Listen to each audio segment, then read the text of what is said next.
Succession Explained, Season 1, Episode 10. Nobody is ever missing. Kendall attempts a hostile takeover against his father, Logan, by delivering the proposal at Shiv's wedding. Shiv marries Tom while managing political pressure from Gil Evis and family dysfunction. Roman coordinates a satellite launch during the festivities. The wedding becomes a convergence point for business warfare, family fractures, and personal reckonings. When Kendall causes a fatal car accident while under the influence, Logan offers to cover it up in exchange for Kendall abandoning the takeover, transforming business threat into total control. Shiv's wedding is happening at Caroline's English estate. Logan arrived uninvited after initially refusing to attend. Now Kendall's hostile takeover, the one Sandy accelerated, is launching during the wedding. How does Kendall actually deliver the proposal? He walks up to Logan in a bathroom and hands him the papers directly. It's called a bear hug, a public acquisition proposal. So instead of the controlled strategic launch Kendall planned, he's delivering it in person at his sister's wedding? And Logan immediately goes into crisis management, calling Jerry, assembling his team, organizing the defense. While the wedding continues around them? Exactly. Shiv's getting married while the business warfare erupts. Does the wedding actually happen? The ceremony happens despite everything. Tom and Shiv get married, but on their wedding night, Shiv tells Tom she's not suited for monogamy and wants an open marriage. Does she tell him about Nate specifically? Yes. She confesses she had an affair with Nate, her ex-lover who's been at the wedding working on Gil's campaign.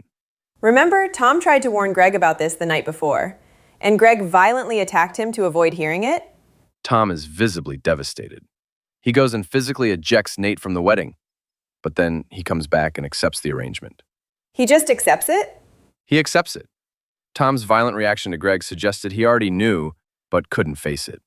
Now he's forced to confront it, and still chooses to stay in the marriage. What about Kendall? While all this is happening, Kendall is trying to get drugs. He meets a young man, a wedding caterer, who helps him. But instead of cocaine, Kendall takes ketamine without realizing it. And then what happens? Kendall offers to drive them back. He's under the influence. His judgment is impaired. The car goes off a bridge into water. Kendall tries to save him. He goes back down into the water multiple times trying to pull him out. But he can't do it. The caterer drowns. Kendall crawls out of the water, goes back to the estate, and says nothing. He's in shock, traumatized, completely unraveling. Does anyone know what happened? Not yet, but Logan's about to find out. How? Logan's security chief Colin finds Kendall's keycard at the accident scene before the police get involved. Logan now has total information advantage. What does Logan offer Kendall? He offers to make it disappear. His people will frame it as the caterer stealing the car. Logan will handle the local police. But the price is explicit. Kendall has to abandon the hostile takeover. Logan converts Kendall's liberation attempt into complete subordination. Kendall, traumatized and trapped, agrees. The takeover collapses. Without Kendall's insider position, Stewie and Sandy can't proceed. So Logan wins everything? He transforms an existential business threat into complete control over his son. Kendall is now entirely dependent on Logan's protection. Can Kendall ever escape now? This changes everything. He entered the wedding believing he was executing strategic warfare. He leaves, having caused someone's death, and falling completely under his father's control. And Shiv's wedding becomes the backdrop for all these transformations. Tom accepts an open marriage on his wedding night. Kendall loses his autonomy entirely. Roman's satellite explodes on the launch pad, though casualties are minimal. Connor announces he's running for president.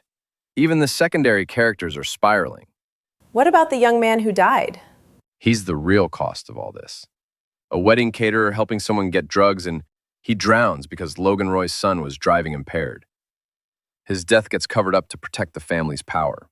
That's what the show is revealing about these systems. The human costs that get buried so the powerful stay protected. Logan now owns Kendall's future through the accident. Tom accepted terms that hollowed his marriage immediately. A drowned caterer disappears. 2 sons stay trapped.